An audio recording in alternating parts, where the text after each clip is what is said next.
Sitting on the floor for so long is so hard when you're getting old.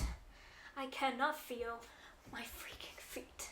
Hello friends, welcome back to my channel, or welcome if you are new. My name is Kyla, and I'm going to do something a little bit different today. I'm going to do something that I have never done before, and we are going to talk about some 5-star predictions. Look, I'm a list gal. I don't know if you know this about me, but I'm a list gal, okay? So I was thinking, what kind of lists can I make for this year? What kind of reading lists, TBRs, etc. And I was like, I don't really want to do like the 24 and 24. I do love like the 12 recommendations from 12 friends one, but I was thinking about how I could do this a little bit differently. So I decided to do 12 5-star predictions for the year of 2024.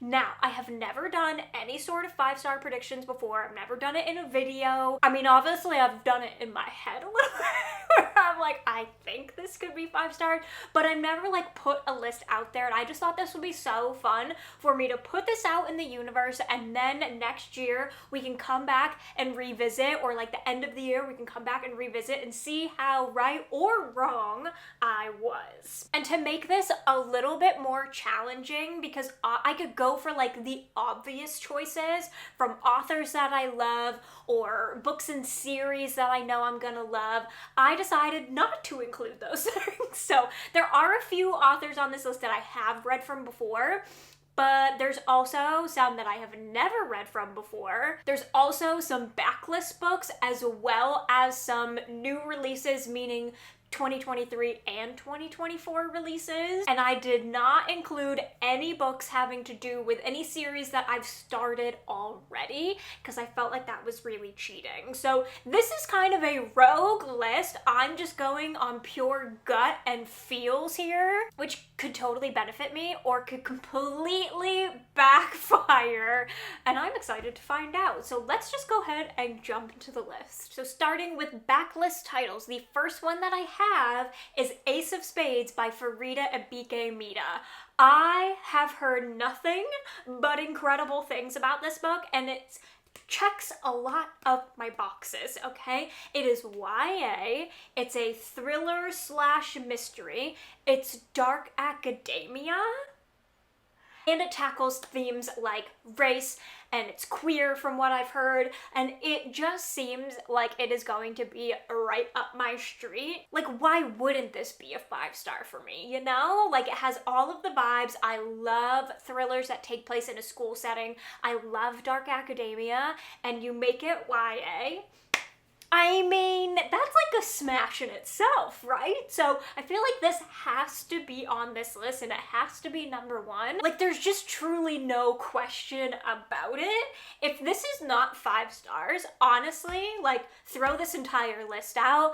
I don't know what I'm gonna do with myself, which puts a lot of pressure on the book, and like, I'm trying not to, but at the same time, I've had this book recommended to me so many times. So many of my friends that have read it have absolutely loved it, and even the people that aren't necessarily YA people have loved this. So I mean, I feel like it's a pretty much guarantee at this point.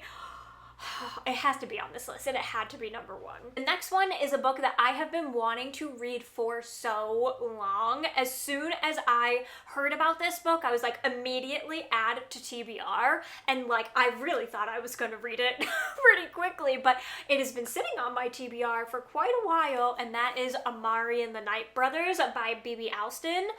I mean, I feel like this is right up my street, okay? This is a middle grade fantasy, and this really gives all of the vibes and like fantasy that I just truly love, which honestly you'll probably see. This is why these are all on this list, is like, they're things that I love about them in all of these books. But this one in particular, we follow Amari, and she has never stopped believing that her brother is alive. He's been missing for quite some time, and one day she finds, I believe, a briefcase or something like that in his closet, and she has to go and like try out at this school or bureau or whatever you want to call it, and it's magical, and it just sounds like it is going to be absolutely perfect. It's giving me like true Legendborn vibes, and I freaking loved Legendborn, where we have like the tryouts and the magical side of things, but then we also have this mystery that I'm sure we're going to be solving along with her, and I just love it. And I just love this cover so much, and I have a feeling Amari is going to be one of those characters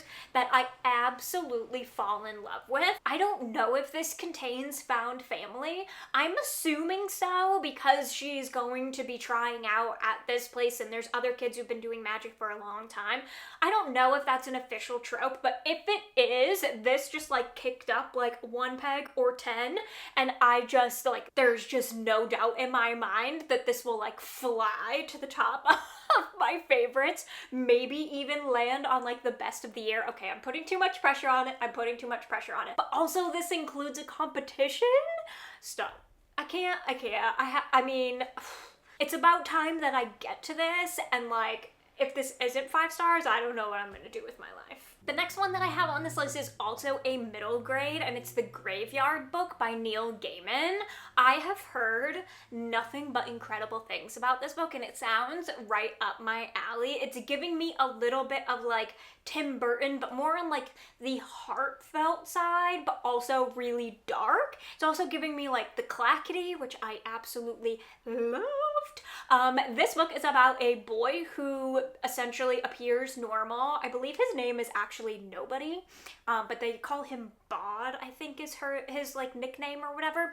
And he grew up in a graveyard, essentially, being raised by ghosts and that kind of thing, because, you know, he can't just be normal. He's got to have like a thing, and he can connect and see with ghosts, and they essentially have raised him because the man that he lives with has taken his entire family. Now, I don't know if that necessarily means like his dad. I have no clue. That's the only thing that I've gathered about this book, but it just sounds so up my alley. It sounds like it's going to be really heartfelt. It sounds like it's going to really hit on important themes, especially for a young audience. And like, look, I'm not above a middle grade. There's some times that you just need that cozy, but if there's anything that I love, it's a scary middle grade.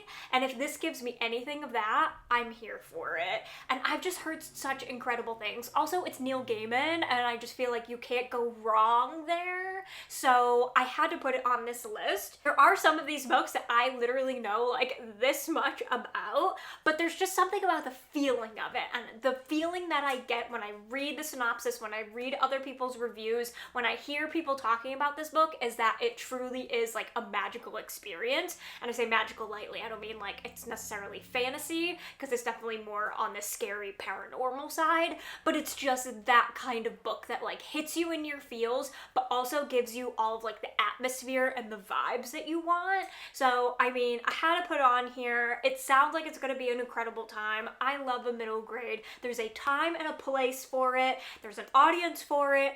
And even though I might be a 36-year-old woman, that I am the audience for it, okay? So it's on this list, and fingers crossed it is 5 stars. I mean, I really think it will be. And then the last one on my backlist is The Blood Trials by N.E. Davenport. And this one I only just recently heard about, but this is a fantasy duology. It's YA. It also has like a bit of science fiction to it.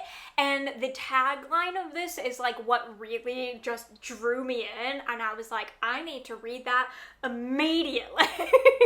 Immediately. It sounds right up my alley. So I'm just going to read it right from Goodreads, like the first line of the synopsis, because that's as far as I've read, and I was hooked immediately after that. So it says, this is a fast-paced, action-packed debut, kicks off a duology of loyalty and rebellion, which, like, I love a duology. We love fantasy that's not like a million books long, okay? We love a duology. And so it says, in which a young black woman must survive deadly trials in a racist and misogynistic society to become an elite warrior. It's all about blood. Need you say more? No, you do not. Hooked. hooked immediately. I didn't even look at other people's reviews of this, so like I might be completely rogue here, but just something about this cover and then that first line, I was like, sign me up. And it's a duology, like that's so easily digestible. And I do like that it has a little bit of like the sci-fi side of it, because that is a little bit outside my comfort zone. I don't usually gravitate towards books that are heavily sci-fi, but where this is mostly fantasy, I believe there's some romance in there too. Again, this cover is giving me like, I feel like I'm really gravitating right now towards like books that give me vibes of like ones that I already love. So like it's giving me a little bit of Legendborn again, and like I just am looking for that feeling again, and like books like that. So when I saw this, I was like, oh, that gives me those vibes here. We have like a badass female who's really going at it and like try and combat racism and misogyny and all of that, but then we also have like a really cool high fantasy going on, and I love world building, and it just sounds like it's gonna be up my street, and I'm so excited about it. I believe the duology is actually already complete. I could be completely wrong. Hold on. Let me check. Yes, the second one is already out. So like if I love this, I will be going to the second one immediately. Okay, now we are jumping into 2023/2024 releases. So I'm considering these all like new releases. To me, 2023 is still new. There's some books that I didn't get to that I really wanted to, that are giving me the 5-star energy vibes. And so yeah, I'm considering them new releases as opposed to backlists. Some people might consider this otherwise, but like, it's my video, it's my list. I get to do it how I want, okay? So the first one, this is an author I have read from before. This is an author that I've given 5 stars to before. I believe this is the only one on this list. No. There's one other one that I have read from before that really enjoyed one of their other books. So there's only 2 on this list. I think that's pretty good, okay? So the first one is The Lost Story by Meg Schaefer. She's the same author as The Wishing Game. This is going to be her new release this year. I believe this comes out in July, if I'm remembering correctly. And honestly, I don't know a whole lot about this story. All I know is that I absolutely loved The Wishing Game. I know there were some people who didn't enjoy it, who thought it was really rushed, and like, I'll give you that. I actually would have enjoyed having more of an ending. The Wishing Game was definitely short, and I feel like we could have extended it maybe like 50 pages and really took our time with the ending there. But regardless of that, I really enjoyed it. I gave it 5 stars. It made me so emotional. It's one of the only books that made me cry last year. Like, I just was in my feels. It also just gave me so many feelings of like nostalgia from reading books when I was a kid, and like that didn't happen a lot, okay? I was not an avid reader as a child. I actually hated it, despised reading, but there were some books that I read that I really enjoyed, and it gave me the nostalgia of reading those and like being in those again. So I mean, is it a risk to think that this author is going to bring me to 5 stars? Yes, absolutely. But as soon as I saw that she was coming out with another book, I knew I was going to read it immediately. And it does have some things that really intrigue me and that I will definitely enjoy. And the thing that really caught my eye about this is not only is it saying it's for fans of Chronicles of Narnia, but it's giving wayward children. So we have these 2 boys who have gone missing, I believe for like 6 months or something like that, and then they show up again and they're with no explanation. So I have a feeling this is gonna dabble a bit in like portal fantasy, which I mean, I'm such a huge fan of the Wayward Children series. It's one of like, it's a penultimate to me. I absolutely love it. And so if this gives any sort of those vibes, like why wouldn't it be 5 stars? There are so many books in that series that I have given 5 stars. So like if this is anything like it, it's gotta be, right? Now that is a lot of pressure to put on this kind of book, because how do you compare it to the Wayward Children series? Like that is absolutely spectacular. But when you say that you're for fans of Chronicles of Narnia, it's already giving that. So man, if she shows up and she gives me 2 5-stars. Like, this is gonna be a hands down auto-buy author for me from like here on out. The next one on this list is Blood SisterScribe. Why is that such a mouthful? Blood SisterScribe by Emma Torres, I believe is how you say her last name. I could be completely pronouncing that wrong, and I'm so sorry if I am. This is a book that I've first heard of by Book of the Month. This was a pick a few months ago, and it caught my eye, but I was like, oh, I don't know. The cover wasn't really like grabbing me. It's not one of those like stand out covers, but I've seen some reviews coming out about it that are really positive, and it does sound like something that's gonna be up my street. So this is a debut novel, which we love. I love to find new authors, and this is a magical realism fantasy about 2 sisters who have to protect their family's library. And you say books within books, and I'm gonna show up for it. But also, if you have like a meaningful sister relationship, I also love that as well. And I know this has something to do with like deadly family secrets, which like is also just right up my street. So it sounds like this book is a bit of me, and I don't know why I haven't read it yet. I think I was just waiting for other reviews to come out, and that's something that I want to get better at this year, is like not necessarily waiting for everyone else to read something to see if I'm gonna like it. Like, just jump in. What does it matter? Be the first person to enjoy it, and maybe encourage other people to read it, and not just wait for like other people's reviews to come in. Anyways, that's a tangent. I am definitely going to be picking this up from Book of the Month soon, and I'm so excited to read it. Magical libraries? Are you kidding me? Are you kidding me? And then we have a book that I have heard non-stop good things about. This book was on so many people's best book of the year list, if not so many people's best book of the year in 2023, and it is Tress of the Emerald Sea by Brandon Sanderson. Now, have I read from him before? No. As a fantasy reader, I do feel like that is a bit of a crime, okay? But I do know that he is also a little bit higher fantasy. And like, look, I've just gotten into fantasy, like really truly gotten into it this past year. I mean, obviously I read like Harry Potter back in the day, the Hunger Games, but that was really like as far as I went with fantasy. I really have gotten into it this past year. I do want to read more from him now that I am used to, or getting used to, all of this world building. And really, like, do you have to understand it to a T to still enjoy the book? No. But what caught my eye about this book is everyone is saying this is like a cozy fantasy, which I don't know if he's ever done before, and you can totally correct me if I'm wrong. I feel like when I hear his name, all I think about is like high fantasy. I know that he has so many high fantasy books, so I don't know if he's ever done something that was cozy, but everyone is saying this is compared to like Princess Bride, Little Women, and like gives the cozy vibes of all of that, which like, if it gives any sort of those vibes, I'm here for it. I can't tell you how many times I watched The Princess Bride as a child. My sister freaking loves that movie so much, so like naturally I was gonna watch it too, and the more I watched it, the more I enjoy it, and like I'm here for a book giving those vibes. It's also giving me a little bit of like Nettle and Bone vibes, which I also just absolutely adored. It's got that like adventure, but also like a little bit dark fairy tale-esque.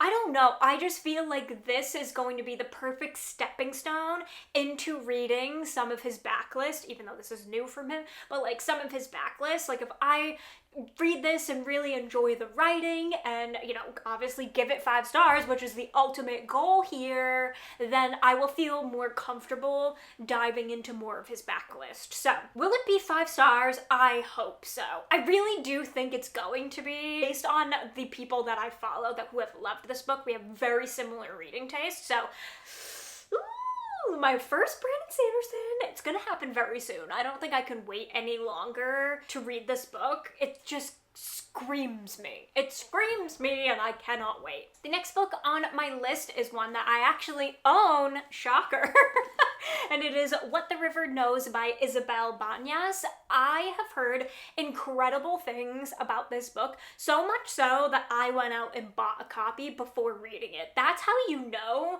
that I really think that this is a 5-star prediction, because I don't do that very often anymore. But I was like, I need this. I also just really wanted the purple cover from Barnes & Noble, I'm not even gonna lie. It's gorgeous, and I love it so much more than the black cover. So I was like, I need to go out and get the purple one and scoop it up before it's gone. This book I have a feeling is gonna be a little bit outside of my comfort zone, and I mean like that in a minuscule way. And I say that because this has been compared to, or saying that like if you're fans of Indiana Jones, The Mummy, and Death of the Nile, so it's like obviously huge Egyptian vibes, and like I'm up to date on the lore of Egypt. I have seen The Mummy and loved it. I have watched the Indiana Jones, or most of them, and enjoyed them. They're fun. But like that's the extent of like my enjoyment in that genre. So it's a little bit out of my comfort zone in that way. But other than that, this sounds right up my street. I mean, it's a bit of a fantasy, it's a mystery, it's an adventure book. There's also a bit of romance in there, and like, I'm sorry. You mean to tell me these beautiful people are in this book right now? Shut up. Shut up. I also just love this copy. Oh my god, it's absolutely stunning. And honestly, all I know about this is that we have our main character, what's her name here, Inez, and her parents leave her behind quite often, and she just wants to like go out and adventure, and she meets a man, an archaeologist of sorts, and they go off on an adventure, and I'm assuming they are solving some sort of mystery here. I don't really need to know anything more than like the vibes of this book, because that's just how I roll. Like, you could have I stopped at knowing more about like Indiana Jones and the Mummy. Like, that's all I needed to know. I mean, obviously I read a tiny bit of the synopsis to like kind of gather what's going on, but like beyond that, this is just vibes, pure vibes, and honestly a pure cover buy. Other than like hearing that some of my friends have absolutely loved this, I'm just excited, okay? Like, I am trying to get outside of my comfort zone as much as possible this year, while still picking books I know that I'm going to enjoy, and it's just something about this book, it's just giving me 5-star energy. So, fingers crossed, it actually is. And then shocker, the next book on my list I actually own as well, and that is The Unmaking of June Pharaoh by Adrienne Young. Again, an author I have never read from before. I know Spells for Forgetting came out a few years ago. It's gone around. It's a magical realism. I do love the cover of it, but it's just something that I just never gravitated towards. And then this one came out, and I have heard nothing but incredible things. Now, this book, the synopsis of it, is giving me Other Birds by Sarah Addison Allen, which is a book that I gave only 3 stars to. So this one is a bit of a risk to put on here, but I just have this gut feeling that this is going to hit so much more, that I'm going to enjoy it so much more, and I have a feeling I'm really going to enjoy Adrienne Young's writing and storytelling and the atmosphere that this book creates. I don't know why I feel that way, I just do. And like I said, this list is based on pure gut feels vibes, and this book is just giving me all of the vibes, all of the 5-star vibes. And this one, we are following June Pharaoh, and from what I gather, her family has this like curse upon them. I don't know what really kind of curse that is. I'm assuming some sort of magical one, but like, you know what happens when you assume, right? Anyways, so we have June, magical family curse, maybe, possibly, and one day she starts hearing things like chimes and all of these different things, and then a door appears, and she is, I'm assuming, determined to like break the family curse of some sort.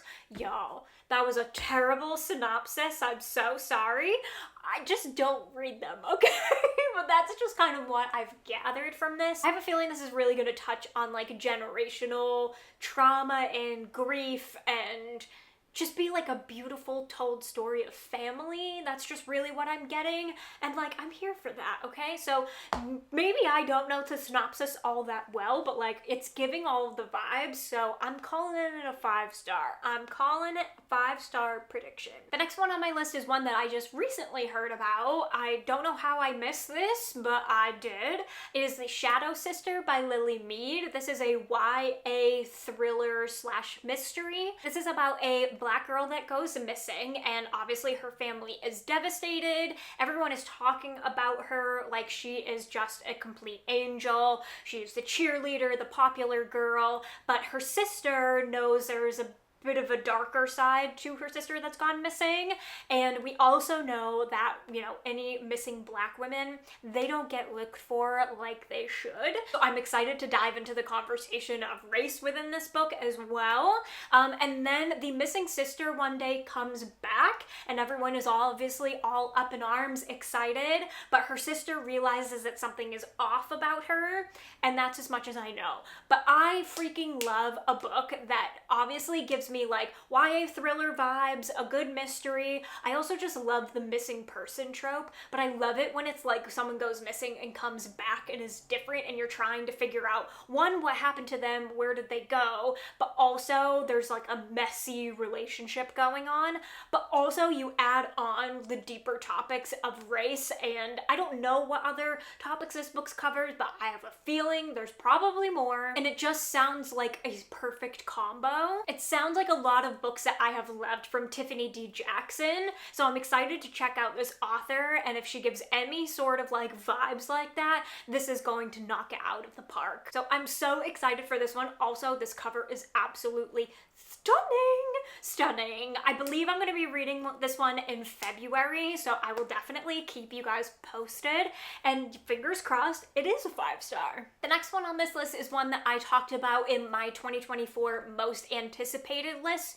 for January to March, so if you haven't seen that video, I will link it above as well as in the cards, but it is Lore of the Wild by Annalise Brana. I really need to learn how to pronounce her name. This one, just the tagline really brought me in. Plus this cover. I mean, this cover is absolutely gorgeous. Gorgeous. But the tagline on Goodreads, I was like, yes, sign me up. It says, a stunning romantasy debut about an enchanted library. Yes, check the box. 2 handsome fae. Whatever. And 1 human who brings them all together. So do we have an enchanted library? Do we have a fantasy here? Do we have found family going on? Stop it. I just don't need to hear anything else. You give me this cover, you say romantasy, which, like, you know what? Give or take. For me, you guys know, like, spice isn't really my thing, but like, don't have a black heart. I do like some romance, so that's fine. I also feel like this is going to give like feminist vibes, because I believe we have a fae who's like trying to take over the library or something. Something's happening there, and I just have a feeling this is gonna give like feminist power, and I'm just here for it. I'm here for it. I don't really have anything else to say about this book. Like, that tagline just brought me in. It checked so many boxes and intrigued me enough, but something about this, I don't know, it's just giving me that 5-star energy. Maybe it's the cover, which, like, you know what, could really backfire on me. It could. It absolutely could. I've never read from this author before. I'm still so excited for it, and the vibes of this are just giving me everything that I need to know to give this a 5-star prediction. This one comes out at the end of February, so I have a feeling I'll be reading it very soon, and I cannot wait. And then the last one on my list, number 12, is The Wild Huntress by Emily Lloyd Jones. I have read from her The Bone Houses and absolutely loved it. It wasn't a complete 5-star, it was a 4-star, but the atmosphere in that book is incredible. I also just loved her writing, and I loved how she brought in the different fantasy elements into that book, but it was so dark as well. Oh my god, the atmosphere in this book is absolutely incredible. So when I saw that she was coming out with a new one, I just knew that it had to be on my most anticipated, but something about it is just giving me that 5-star energy. Now, this doesn't come out until October, okay? So we have a while to go before I can even think about reading this. But there is something at the beginning of the synopsis that just grabbed me in right away. It is a standalone fantasy, which we love, okay? I love standalone fantasy so much, but it says that is about a deadly competition. And if you know anything about me, you know I love a competition in a book. I just love it. I'll give you a little bit more though, just so you know that like that's not the only thing. So we have, it says, every 5 years, 2 kingdoms take part in a wild hunt. Joining in is a bloody risk, and even the most qualified hunters can suffer the deadliest of fates. Now, I stopped reading after that. I didn't need to know anything else, but I know that we are going to get some really hard-hitting characters, because that is something that was really rung true in the Bone Houses. I connected with those characters right away. There's just something about her writing that really makes you feel for them, and you cannot help but get sucked into the characters and the story, and I just hope that this does the same as well. I have been meaning to check out more of her backlist as well, so like there could be more 5-star predictions in her backlist, but something about a deadly competition, I mean, I have to put that on the 5-star list. Like there's no ifs, ands, or buts about it. If it's not 5 stars, I'm gonna be so sad about it. Like, I have a feeling. I just have a feeling it is going to be everything that I want it to be and more, so I had to put it on this list. And those are my 12 5-star predictions for 2024. So, we will reconvene at the end of the year, come back, check out this video, and see how I did. I will be absolutely over the moon if even just half of these are 5 stars, but like, how crazy would it be if it was more than that? I cannot wait to come back and see what happens. I also would love to know if any of these are 5-star predictions for you, or maybe I put you on to some new books that you didn't know about, which would be cool. But also I would love to know what your 5-star predictions are for the year, whether they're backlist or new releases coming out. Maybe put like 1 or 2 in the comments. It's like I could always add to this list, you know? You know. Thank you guys so much for watching. If you liked this video, be sure to give it a thumbs up. Do not forget to subscribe if you are not already, and turn the bell so you never miss a video, and I will see you in my next one. Bye! With you and I, the future is bright.